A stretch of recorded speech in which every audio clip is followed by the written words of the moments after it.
దేవుని నామమునకు మహిమ ప్రభావములు కలుగునుగాక.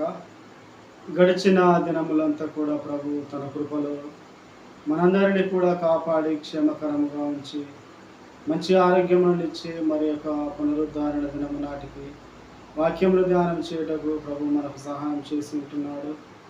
ప్రార్థన పూర్వకముగా వాక్యంలో ముందు కొనసాగుదాము.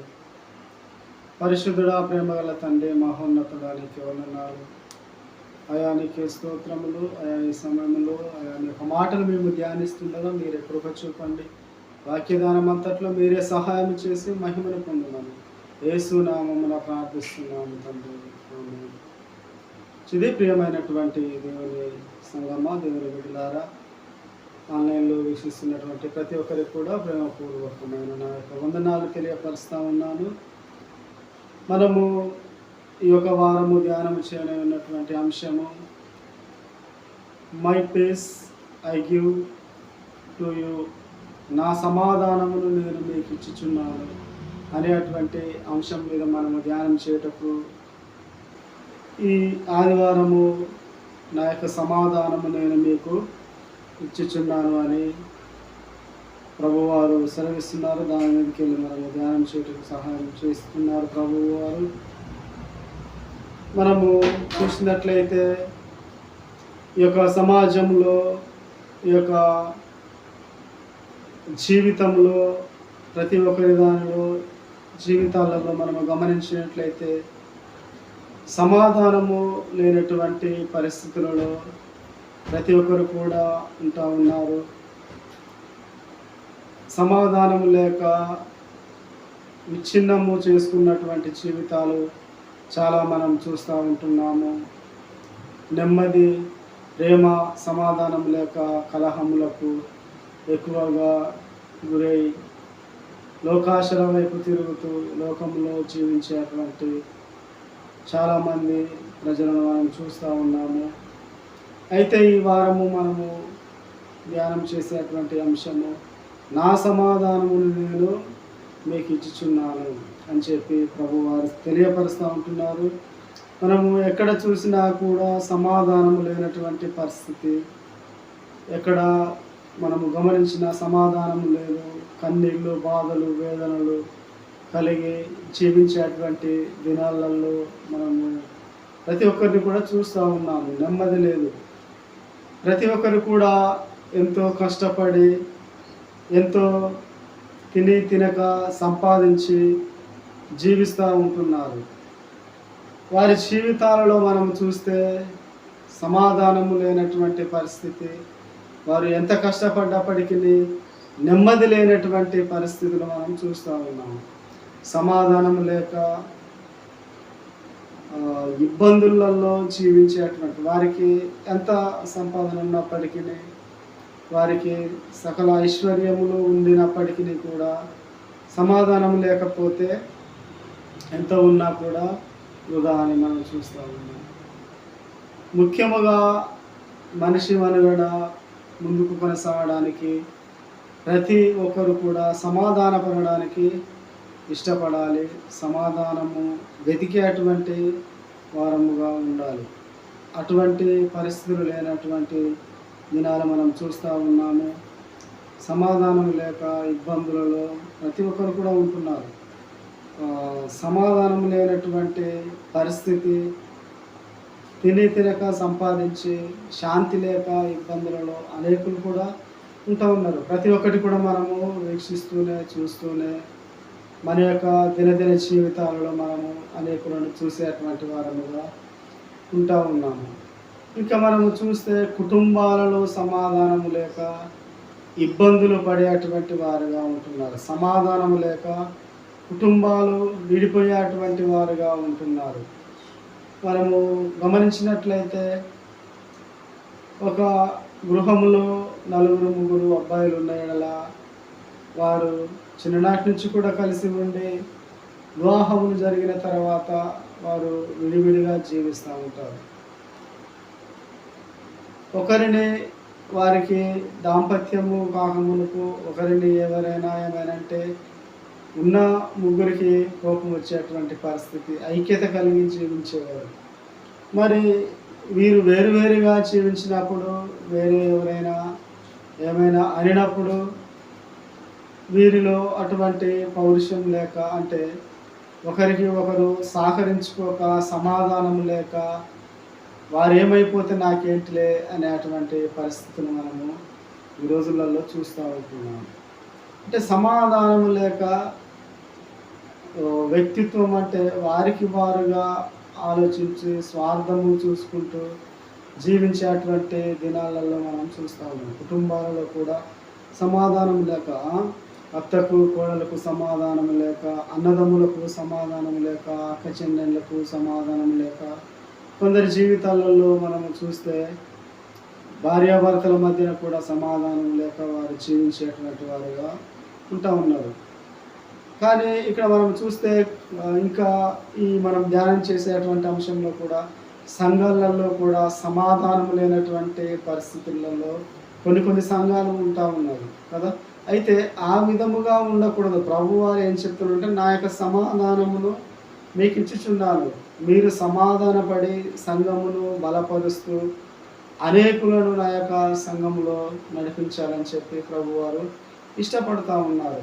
సంఘంలో సమాధానము లేక, లేదంటే కమిటీలలో నేనెక్కువ నేనెక్కువ అని చెప్పి అనే విషయాలు, లేదంటే కమిటీలో కొత్త వారిని ఎన్నుకున్నప్పుడు కొన్ని విభేదాలు జరగడము, స్వార్థము ఆలోచించడము.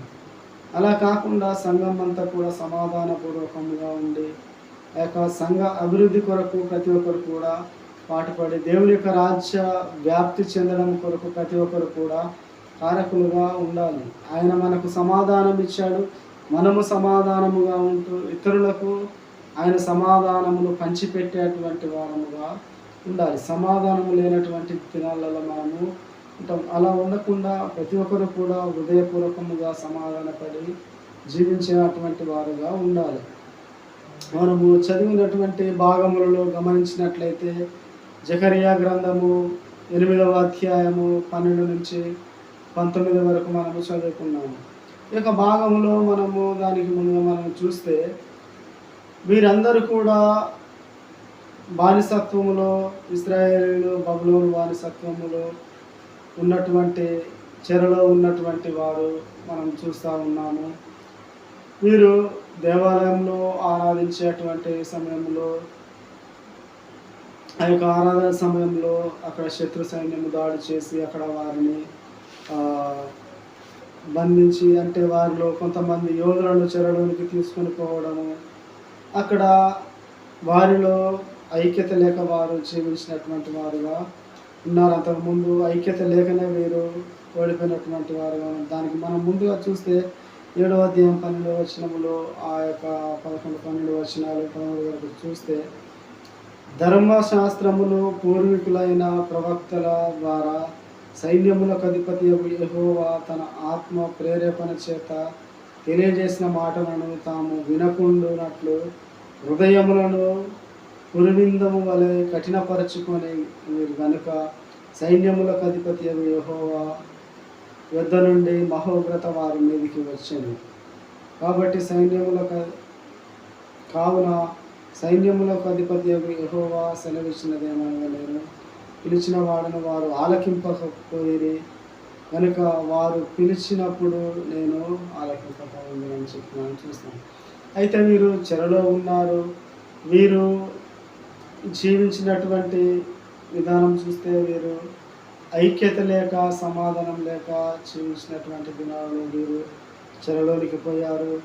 అక్కడ బబులోను చెరలో వీరు ఉండినప్పుడు వారు గెలిచిన అక్కడ వారు వీరిని చెరలోనికి వీరిలో నుంచి కొంతమంది బలవంతులను, యోధులను చెరలోనికి తీసుకుపోయినటువంటి వారు మనం చూస్తూ ఉన్నాం.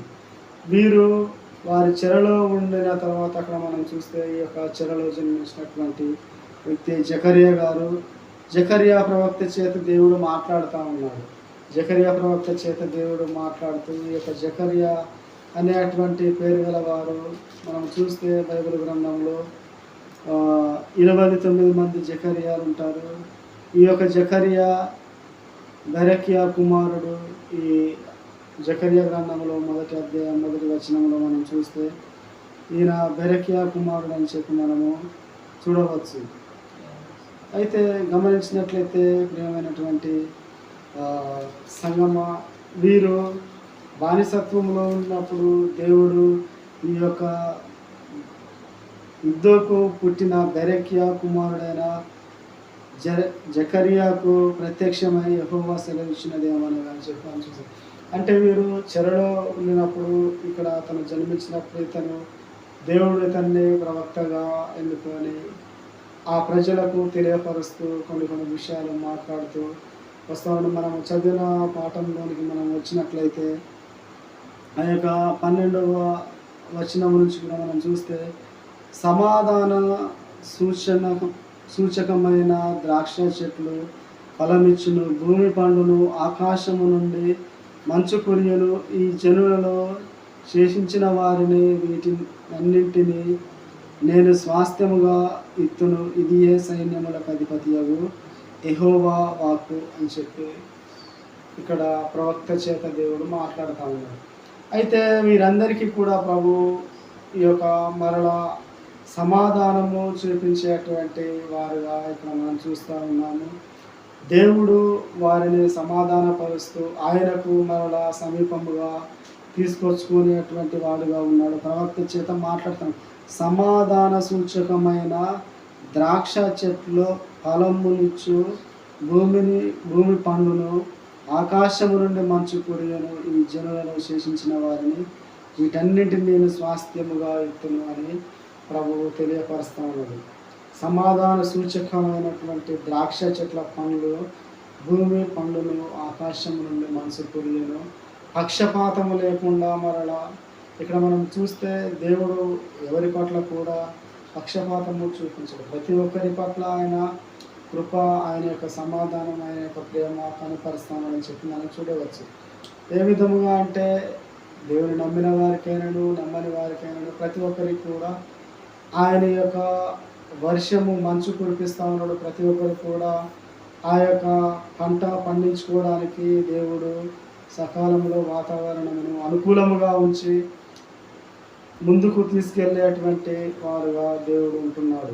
ఇక్కడ వీరి విషయంలో కూడా వీరు చెరలో ఉన్న తర్వాత వీరికి ఏం చెప్తున్నాడంటే సమాధాన సూచకమైన ద్రాక్ష చెట్ల ఫలములిచ్చును, భూమి పండును, ఆకాశం నుండి మంచు కురియను, ఈ జనులలో శేషించిన వారిని వీటన్నింటినీ నేను స్వాస్థ్యముగా ఇత్తును అని చెప్పి ప్రభువు తెలియపరుస్తుంది. ఇక్కడ సమాధానముగా మనము చూస్తూ ఉన్నాము. ఆ యొక్క ద్రాక్ష చెట్ల ఫలములిచ్చును, ఫలములు మీకు ఇచ్చేటువంటివిగా నేను చేస్తాను, మంచు కురుస్తుంది, మీకు ఈ విధముగా ఉంటుందని చెప్పి అక్కడ చెప్తూ ఇంకా ఏం చెప్తున్నానంటే యూదావారులారా, ఇశ్రాయేలులారా, మీరు అన్యజనులలో ఎలాగూ శాపాస్పదమై ఉంటిరో అలాగే మీరు ఆశీర్వాదాస్పదమవునట్లు నేను మిమ్మల్ని రక్షింతును, భయపడక ధైర్యము తెచ్చుకుని అని ఈ యొక్క మాటలు ప్రభువారు జకర్యా ద్వారా తెలియపరుస్తాడు. ఏమనంటే మీరు ఏ విధముగా అయితే శాపాస్పదముగా మీరు ఉన్నారో, మీరు ఇశ్రాయేలులారా, యూదావారులారా, మీరు అన్యజనులు ఎలాగో శాపాస్పదముగా ఉంటిరో అలాగే మీరు ఆశీర్వాదాస్పదమైనట్లు నేను మిమ్మల్ని రక్షింతును, భయపడక ధైర్యం తెచ్చుకొనిడి అని చెప్పి ప్రభువారు తెలియపరుస్తుంది. ప్రభువారు సమాధానముగా వీరిని పిలిచి ఆ యొక్క ప్రవక్త ద్వారా వీరి యొక్క హృదయ ఆలోచనలను మార్చుకున్నాని, ప్రభువుకు మీరు సమీపముగా ఉండాలి, ప్రభు సమాధానము కోరుత ఉన్నాడని చెప్పి ఈ యొక్క ప్రవక్త ద్వారా జకర్యా ద్వారా దేవుడు ఆ యొక్క ప్రజలకు తెలియపరచడం. యూదావారులారా, ఇశ్రాయేలులారా అని వీరికి ప్రభువారు తెలియపరచడం. ఇంకా మనం చూస్తే ఆ యొక్క 16వ వచనంలో కూడా చూస్తే ఇంకా ఏమని చెప్తున్నంటే మీరు చేయవలసిన కార్యములు ఏమనగా ప్రతి వాడు తన పొరుగు వానితో సత్యమే మాట్లాడవలను. ఏం చెప్తానంటే మీరు చేయవలసిన కార్యములు ఏమిటంటే ప్రతి వాడు కూడా తన పొరుగు వానితో సత్యమే మాట్లాడాలి. మీరు అబద్ధము మాట్లాడకూడదు. మీరు అబద్ధము మాట్లాడితే అక్కడ సమాధానము అనేది ఉండదు, అక్కడ సత్యము అనేది మీరు ప్రతి వానితో కూడా సత్యమే మాట్లాడగలను, సత్యమును బట్టి సమాధానకరమైన న్యాయమును బట్టి మీ గుమ్మములలో తీర్పు తీర్చేదను. తన పొరుగు వాని మీద ఎవడను దుర్యోచన యోచింపకూడదు, అబద్ధ ప్రమాణము నిష్టపడకూడదు. ఇటువన్నీ నాకు అసహ్యములు, ఇది యెహోవా వాక్కు అని చెప్పి ప్రభువారు యొక్క జకర్య ప్రవక్త ద్వారా తెలియపరుస్తాను. మీరు సత్యమే మాట్లాడాలి.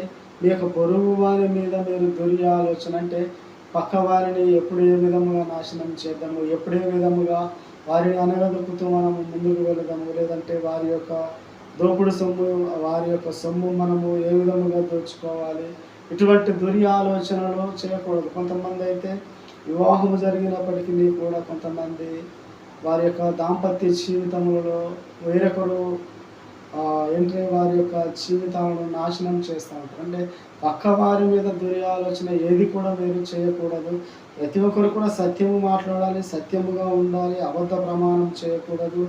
మీరు ప్రతి ఒక్కరితో సమాధానపూర్వకంగా ఉండాలి. అలా మీరు ఉండినప్పుడైతే మీకు సమాధాన సూచకమైనటువంటి ద్రాక్ష చెండ ఫలమును, భూమి పండును, ఆకాశము నుండి వాన కురియును, మంచు కురియును అని చెప్పి ఇక్కడ జకర్య ప్రవక్త ద్వారా దేవుడు తెలియపరుస్తూ ఉన్నాడు. ప్రతి ఒక్కరు కూడా సమాధానం మాట్లాడేటువంటి వారుగా ఉండాలి. తండ్రి సమాధానం కోతను మనం చూస్తే రోమీయులకు రాసిన పత్రికలో అదే పౌలు గారు తెలియపరుస్తున్నాడు. పౌలు గారు ఏం తెలియపరుస్తున్నట్టే 5వ అధ్యాయము, రోమీయులకు రాసిన పత్రిక 5వ అధ్యాయము 1 నుంచి కూడా మనము 5 వచనముల వరకు చదువుకున్నాం. ఈ యొక్క భాగంలో మనం చూస్తే యేసు ప్రభు వారు సమాధానం అంటే సమాధాన సంబంధమైనటువంటి జీవితం గురించి చెప్పడము మనం చూస్తూ ఉన్నాము. యేసు ప్రభు వారు సమాధాన అంటే మధ్యవర్తిగా సమాధానపరిచేటువంటి వారుగా యేసు ప్రభు వారు ఉన్నారని చెప్పి మనం చూస్తాము. కాబట్టి విశ్వాస మూలమున మనము నీతిమంతులముగా తీర్చబడి మన ప్రభువు అయిన యేసుక్రీస్తు ద్వారా దేవునితో సమాధానము కలిగి ఉందాము అని చెప్పి ఇక్కడ ఈ యొక్క మాట మనం చూస్తూ ఉన్నాము. అంటే మనము సమాధానము ఏ విధముగా కలిగి ఉంటామంటే విశ్వాసము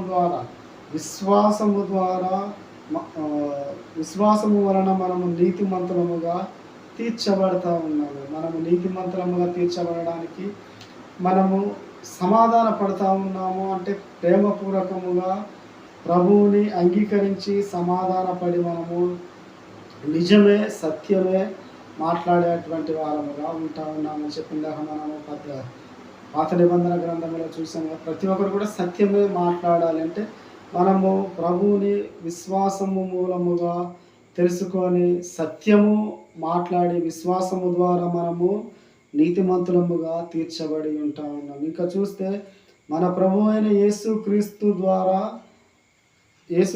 ద్వారా దేవునితో సమాధానము కలిగి ఉందము. ఎవరితో అంటే తండ్రి అయిన దేవునితో మనకు సమాధానము కలిగి ఉందామని చెప్పి పౌలు గారు ఈ యొక్క యేసుక్రీస్తు ద్వారా మనకు దేవునితో సమాధానం ఉంటుందని చెప్పి మనం చూస్తూ ఉన్నాం. పాత నిబంధన గ్రంథంలో కూడా చూస్తే దేవుడు తన యొక్క ప్రజలు ఇశ్రాయేలు ప్రజలతో సమాధానము కోరుకునేటువంటి వారుగా ఉండి ఆ యొక్క జకర్య ప్రవక్త ద్వారా ఏం చెప్తున్నాడంటే మీరు ఈ విధముగా జీవించాలి, మీకు ఇక మీదట పంటలు వస్తుంది, మీకు వాన కురుస్తుంది, మీరు సమాధాన పడి సత్యమే మాట్లాడాలని చెప్పి మనం చూసాము ఆ యొక్క భాగంలో. ఇక్కడ కూడా మనం చూస్తే సమాధానము కలిగి ఉందాము. ఎవరి ద్వారా అంటే యేసుక్రీస్తు ప్రభువు ద్వారా మన తండ్రి అయిన దేవునితో మనము సమాధానము కలిగి ఉండాలని చెప్పి మనం చూస్తూ ఉన్నాం. ఇంకా చూస్తే 2వ వచనం, మరియు ఆయన ద్వారా మనము విశ్వాసము వలన ఈ కృపయందు ప్రవేశగల వారమై అందులో నిలిచి ఉండి దేవుని మహిమను గూర్చిన నిరీక్షణను బట్టి అతిశయపడుచున్నామని చెప్పి మనం చూస్తూ ఉన్నాం.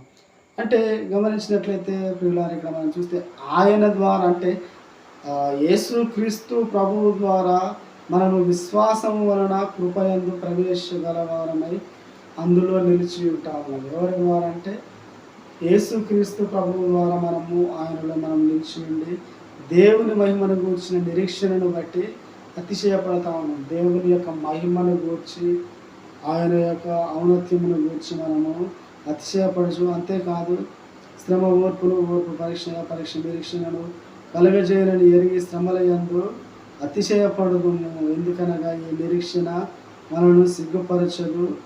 మనకు అనుగ్రహింపబడిన పరిశుద్ధాత్మ ద్వారా దేవుని ప్రేమ మన హృదయంలో కుమ్మరింపబడి ఉన్నదని చెప్పి మనం చూస్తాం. అంటే శాంతి సమాధానము కోరుకునేటువంటి వారము ప్రతి ఒక్కరిని కూడా మనం చూస్తే కొందరి జీవితాలలో సమాధానము లేనటువంటి పరిస్థితిలో ఒకరు తగ్గించుకొని వారు మారుతారులే అని చెప్పి ఆలోచన కలిగి ఎదుటివారు ఎన్ని అనినప్పటికీ కూడా వారు మనతో సమాధాన పడతారని చెప్పి మనము ఒక నిరీక్షణ కలిగి, అంటే వారు అనే మాటలను బట్టి మనకు కొన్నిసార్లు గాయమైనప్పటికీ మన హృదయము ఆ యొక్క ఏం చేస్తుందంటే, అంతేకాదు శ్రమ మనకు వారి ద్వారా వచ్చే శ్రమల ద్వారా మనకు ఓర్పు కలుగుతుంది. ఆ ఓర్పు పరీక్షను కూడా మనకు, అంటే వారి జీవితంలో మనం చూస్తే కొన్ని పరీక్ష కూడా మనకు కలుగుతుంది. పరీక్ష ద్వారా నిరీక్షణ కలగజేస్తుంది. శ్రమల యందు అతిశయపడదు. ఎందుకనగా ఈ యొక్క నిరీక్షణ మనల్ని సిగ్గుపరచని ఏదో మనకు అనుగ్రహింపబడిన పరిశుద్ధాత్మ దేవుని ప్రేమ మన హృదయంలో కుమ్మరింపబడి అని చెప్పి మనం చూస్తాం. ఇతరులతో సమాధానము కోరుకునే మనము, ఇతరులతో ప్రేమ కోరుకునే మనమందరం కూడా దేవుడు మనకిచ్చినటువంటి సమాధానము ఇతరులకు మనము సమాధానము ఇచ్చి పంచుకునేటువంటి వారముగా, పుచ్చుకునేటువంటి వారముగా ఉండాలి. ఈ యొక్క భాగంలో చూస్తే సమాధాన సంబంధమైనటువంటి జీవితం గురించి చెప్పడం మనం చూస్తూ ఉన్నాము.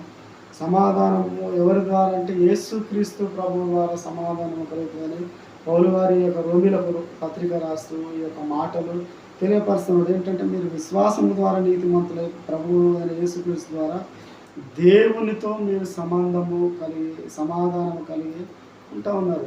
మనము పౌలు గారు ఈ యొక్క రోమిలకు పత్రిక రాస్తూ ఏం చెప్తున్నాడంటే, తండ్రి దేవునితో మనకు సమాధానము ఏ విధముగా కలుగుతూ ఉన్నదంటే, మన ప్రభువు అయిన యేసుక్రీస్తు ద్వారా కలుగుతూ ఉన్నది.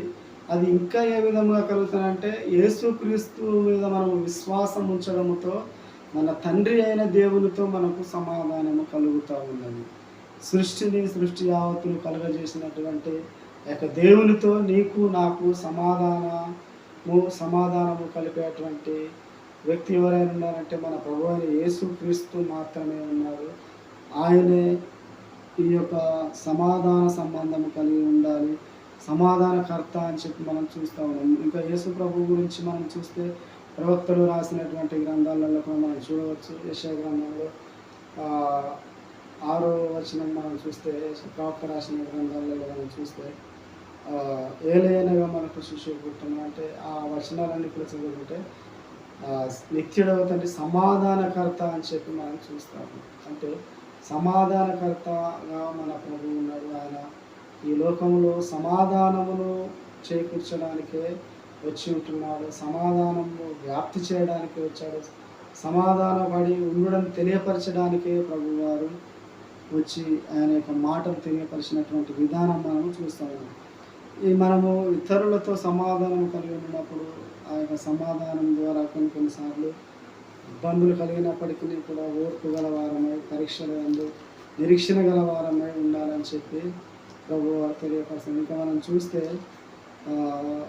సువార్త పాఠ్యభాగంలో చూస్తే యోహాను సువార్త 16వ అధ్యాయము 16 నుంచి 33 వరకు ఉన్నటువంటి వచనాలలో ఈ యొక్క సమాధానం ద్వారా కొన్నిసార్లు మనము ఇప్పుడు చూసాము కదా, ఓర్పు పరీక్ష నిరీక్షణను అని చెప్పి ఆ మాటలు ఇక్కడ యేసుక్రీస్తు ప్రభువారు తన శిష్యులతో తెలియపరుస్తున్నాడు.